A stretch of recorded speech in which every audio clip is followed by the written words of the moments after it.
You don't fool me. I know what you're thinking. You're thinking you could be Robin. Well, you can't. These videos are not for children. If you're a children, then piss off. Hey there, it's me, your least favorite YouTuber, Infuso. And I'm gonna be honest with you, I've yet to see this movie. Actually, come to think of it, outside of Hush and Death of Superman, I haven't seen any of the movies that are tied into this continuity. Half so because of the animation style, because to me it just kind of looks like anime light. And being that I'm not an avid anime fan, it just never seemed all that appealing to me. And the other half of that, because, well, as a lot of you may know, I hate Damian Wayne. I hate his characterization, I hate his character, I hate the relationship that created his character. I do not like this fictional child. If you need me to further elaborate, I've actually made a whole video on this very topic, so feel free to check it out. But all of that changes today, because for the first time ever, I watched Son of Batman. So let's get into it. What is this movie? The League of Assassins is ambushed by one of its own, as Slade Wilson, better known to many as Deathstroke, takes his revenge for not being included in the will. Slade is angered at the fact that Batman's bastard love child will inherit the League over him. Despite his years of hard work and very impressive resume, the guy just can't compete with nepotism. Knowing that his time is up, he decides so is his master's, and takes the life of Ra's al Ghul, killing him so good that even a Lazarus Pit bath can't bring him back. This leads to Talia taking her son to Gotham City to meet his father, the pointed-eared Night Rat. And when Talia and Bruce reconnect, they reminisce over the time Talia literally, how do I say this without YouTube straight up taking away my potential earnings here? They reminisce over the time Talia raped him. Like, I'm not exaggerating. She straight up says, "Would you like a drink?" Last time, that didn't go so well. Oh, you're right. If I remember correctly, I put a little something in your beverage. Ha! So you admit it, she admits it. And listen, if anybody wants to come to the comment section and talk to me about power dynamics here, shut up. This is still problematic any way you spin it. I mean, I know that she's a villain, but, like, I feel like there should be limits to this kind of thing. There's bad, and then there's just distasteful evil. And this is certainly that. And may I just ask, and I've always meant to ask this, but are we really sure this is Batman's kid? I mean, he looks like the spitting image of Batman's adopted son. Are we sure that Talia didn't slip any of the fully grown boy wonders or too? She's clearly not above doing something like that. Talia drops the kid off and dips. And Batman accepts this. But, like, hold on. She admittedly dapes the guy. And then she left him with his unwanted love child, and now it's his responsibility? I mean, that's just kind of unacceptable, ain't it? If I was him, I would ask the kid how old he was before immediately Googling the latest one could get an abortion. I'm just saying, it's worth a look. Like, let's think about this, Bruce. Who really even knows that this kid exists? He probably isn't documented. You could just leave him anywhere. And no one's gonna judge you, let alone me. Especially not me. I'm not gonna. I understand. I just wouldn't suggest dropping him off with anyone because more than likely they would look to return him. Now, I'll be real with you. Up until this point in the movie, I hated everything I saw. As a matter of fact, I was already pre-typing up my closing paragraph about why this movie's terrible. Like, I genuinely dislike the vast majority of it, for reasons I will get to after the synopsis. But the interaction between Bruce and Damian is the first thing of quality that this movie offered up that I enjoyed. It's interesting watching these two try to begrudgingly form a bond, because neither is really sure how to play the role that Talia has dealt them. Damian, for all that he's learned from the League, doesn't know how to be a child, let alone the son of Batman. And Batman has no idea how to be a parent, despite technically already kind of having been one. Look, when you take into account that Bruce has raised two orphans and acted like a close uncle to a third boy wonder prior to Damian's arrival, I think this narrative starts to fall apart a little bit. But logic be damned, their banter does actually endear me to these two characters and these two performances, which I'm not really a fan of either, actually, so we'll talk about that later. The father and son think that they're worlds apart, and in some ways, they are. But Damian is still very clearly his father's son. The two have a lot in common, and they act a lot alike. Both have to be stoic and in control. The dynamic between this duo is so perfect because their clashes come from the contrasts of the characters, but also from the comparisons there are to be made between them too.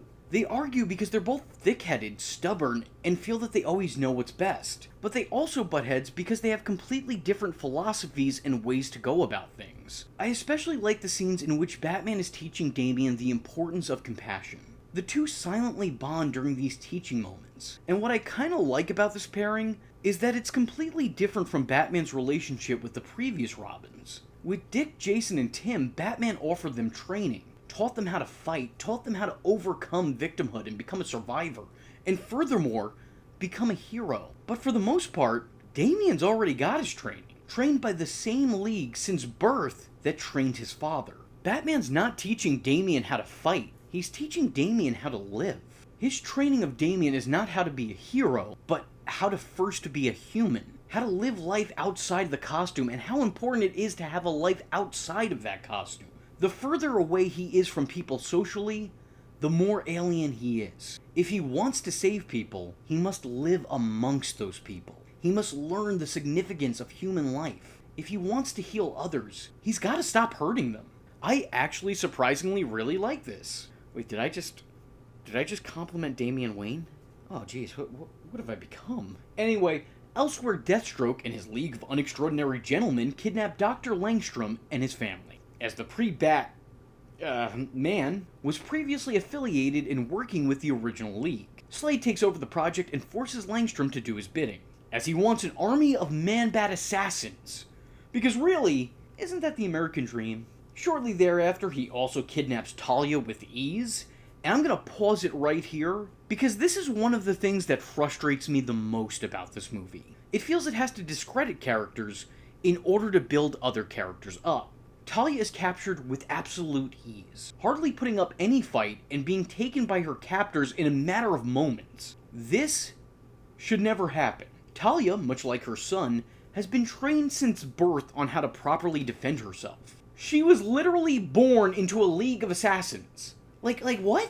I get that Slade needed to take her hostage for the plot to progress, but the way they went about it makes her look weak. And ultimately, this turns what is probably the most highly skilled woman in Batman's rogues gallery into a complete damsel in distress. This is a pretty awful development. And it's not the only time something like this happens either, as I would even say Ray's death in the opening was also very poorly handled. But hell, at least that guy got the chance to fight back. And to a lesser extent, Damian getting past Batman's security system so easily, and doing so without the world's greatest detective being able to spot him prior to finding him in Wayne Enterprises, is just kind of bullshit. Like, I get why all of this is done. You need to prove the abilities of one character by having them get one over on another established, seemingly greater character to truly showcase their abilities. But there are better ways of doing these things. I just think that everything comes too easy to too many characters. Damian tracks down the once thought to be loyal servant of Ra's al Ghul, Ubu, and when the big guy who betrayed his grandfather won't talk, Damian decides instead he'll die. And as he's about to take his life, at last second, who comes in to save the day? But Nightwing. Which, by the way, Nightwing here, looking a lot like his Young Justice counterpart these days. Not complaining, just commenting. Batman's oldest and youngest go head-to-head, with the older brother getting the best of his sort of sibling. And after the ass-whooping he hands out to the kid, he decides to drop some truth bombs too. I know what you're thinking. You're thinking you could be Robin. Well, you can't. You're damn right he can't, Nightwing! Look, I'm gonna be honest with you. I hate Damian as a character, but his dynamics and interactions with other characters is starting to wear on my hatred. I can't stand this little punk on his own, but given the right character to interact with, it really lessens my hatred. It almost endears me to the character. Damian and Nightwing genuinely act like bickering brothers from the moment that they meet. I enjoy this. I love this relationship. Wait, did I just say two good things about Damian Wayne? Oh god. Oh man, I don't know who I am anymore. What I enjoy far less is that directly after Damian almost kills a man, and then attempts to kill his older brother, he's punished by becoming Robin. I know the reasoning behind this in the story was that Batman needed to keep Damian close, but this lapse in logic feels really forced and really dumb. It makes Batman look like a fool for allowing him to take up the mantle, when within that same scene, Batman just scolded the boy and told him that he's no better than a criminal. But yeah, alright, let him be Robin, because the story demands it, I guess. That makes sense. Damian proceeds to prove that this was a mistake almost immediately, as he acts completely recklessly, and lands himself and his father into a whole heap of trouble, forcing this new team to take on the likes of League Ninjas and genetically altered Man-Bats. The team takes in Langstrom, no thanks to Damian, who was attempting to kill him, and have him work on developing a cure. The Bat family rescues Langstrom's Man family, but when they rescue the two, Langstrom's daughter delivers a message to Robin from Deathstroke. Deathstroke lures Damian to his hideout by promising to kill his mother should he not get there within a set amount of time, something Damian of course keeps hidden from his father. But when the two do come face to face, Deathstroke winds up killing Talia, who jumps in the way of a bullet meant for her son. Aww, look at that. The Predator did have a heart. Aww. The Man-Bats are taken out with antidotes. Batman arrives just in the nick of time to save Talia using the power of the Lazarus Pit, as Damian and Deathstroke have a very violent, and I mean very violent, final battle. Both are stabbed, blood is shed. Honestly, it's a pretty impressive sequence, and I don't think my words can do it justice. Ultimately, Damian defeats Deathstroke, but refuses to kill him, holding to his father's teachings as opposed to his grandfather's teachings. Talia is saved, and her and Batman embrace, which, given the context, is kinda gross. Seriously, I hate this pairing. It is not great. Thank God we got to see that passionate consensual kiss between a man and his... What a wonderful love story. The place collapses and Talia goes her separate way to reform her father's league, while Damian decides to stay behind and learn under his father's wing. Talia relents, promising to return for her son someday. And that is Son of Batman. The movie is well animated, but like I said in my intro, the style just doesn't appeal to me. That's not to say it's bad, but just to say it's not really my taste. Not only does the style not really suit me, it doesn't seem like it suits the story that it's telling. Compare this to Batman Ninja, where the art style is very clearly, undoubtedly anime-inspired. It works there because the art complements the story that it's telling. It was an anime-inspired Batman story that utilized plenty of concepts and tropes anime fans were more than familiar with. The animation had a purpose. And I would even argue that the artwork in that movie added to the final product and made it that much better. But here, the style really serves no particular purpose. It's just a strange aesthetic choice that was made for this animated movie universe with no rhyme or reason. I do really like some of the visuals though. Not the character models or anything, but just like the basic imagery. Seeing Croc chained up in Arkham trying to snap at Batman while he stands an inch away from his reach, completely unfazed, was great. That is totally something I'd expect to see from The Dark Knight. I love that. But overall, visually, it's not really that appealing for me. And audibly, it's also not really that appealing for me. Here's the thing about this movie.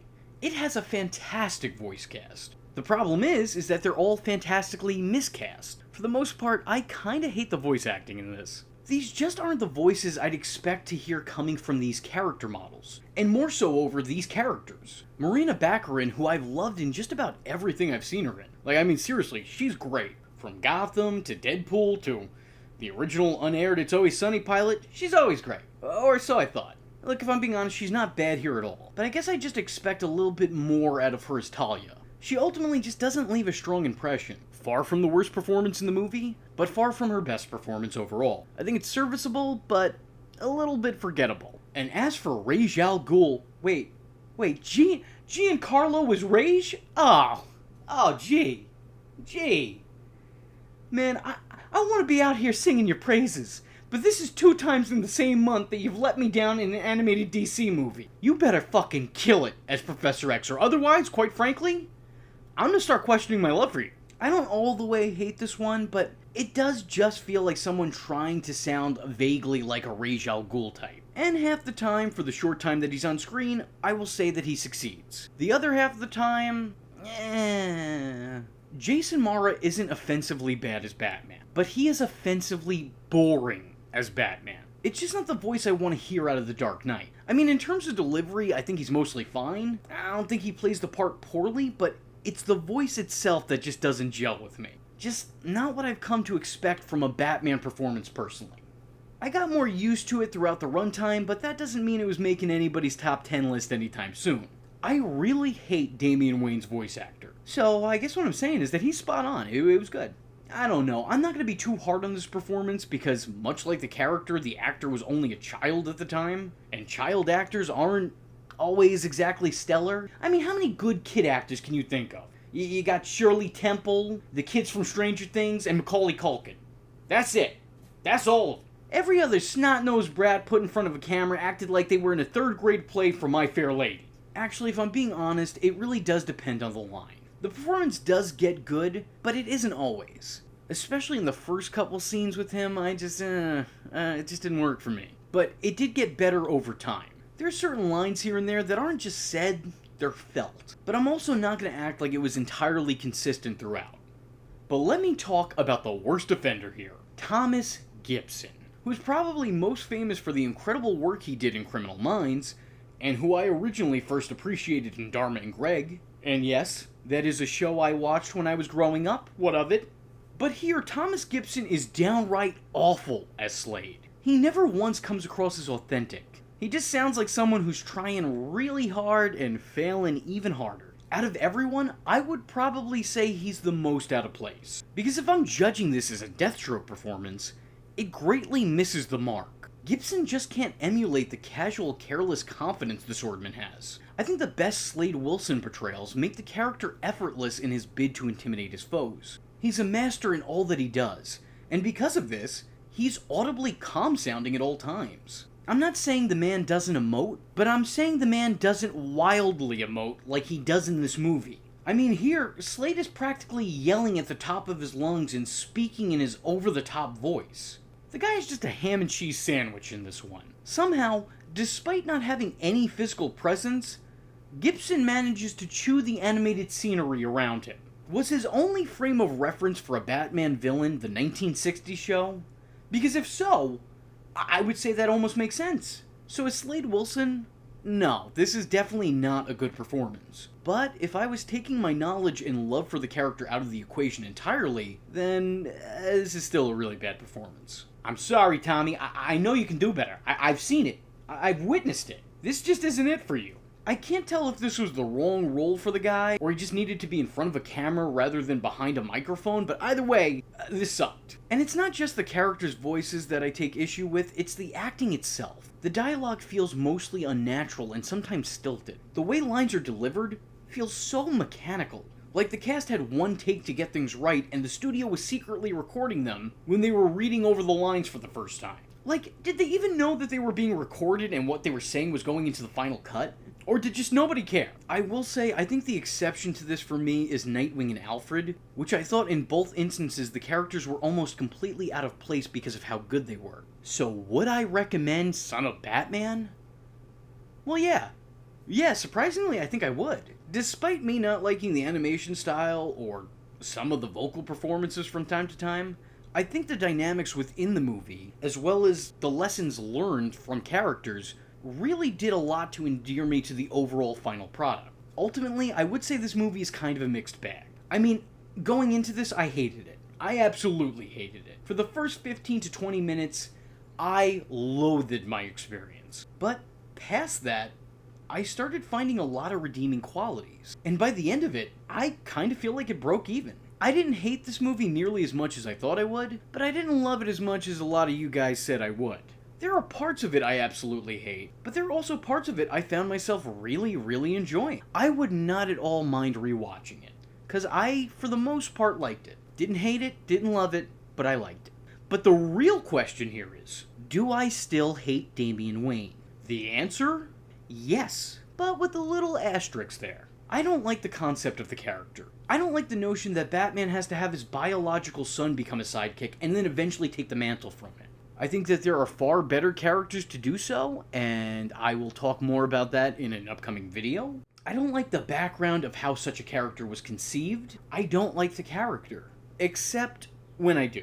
Damian isn't really an interesting character to me, until you juxtapose him with some of the other primary characters in the continuity. The developing dynamics between him and Bruce and him and Nightwing really have simmered down my overall hatred for this guy. And I think maybe, emphasis on maybe, I could eventually come around to not entirely loathing his existence. Maybe. Although, however, I am still very upset that the general public decided to take this boy in and love him for the same reasons that they hated my favorite Robin, Jason Todd. But okay, alright, I understand. It's fine. That's just my own thing. Yes, I would absolutely recommend Son of Batman. I would warn you that the first 20 minutes are kind of a bat bomb, but past that, it's a bat something good. Look, I can't always be clever. Actually, I can never be clever, but here we are. So if you haven't already, check out Son of Batman. And if you like this video, let me know in the comment section below by leaving a comment saying, "Leave, harlots." With all that being said, I was your least favorite YouTuber, Infuso, and I thank you for watching. Hope to see you in the next one. I am vengeance. I am the night, and that was Infuso. Just remember, if you're not tuning in, then you're missing out. So, if you like the words that came out of his mouth hole, and you too would like to become a V-generate, don't forget to like and subscribe. Thanks for watching, nerds! And if you're not joining the fun, you're in for one bad day. And you know what they say about having one bad day?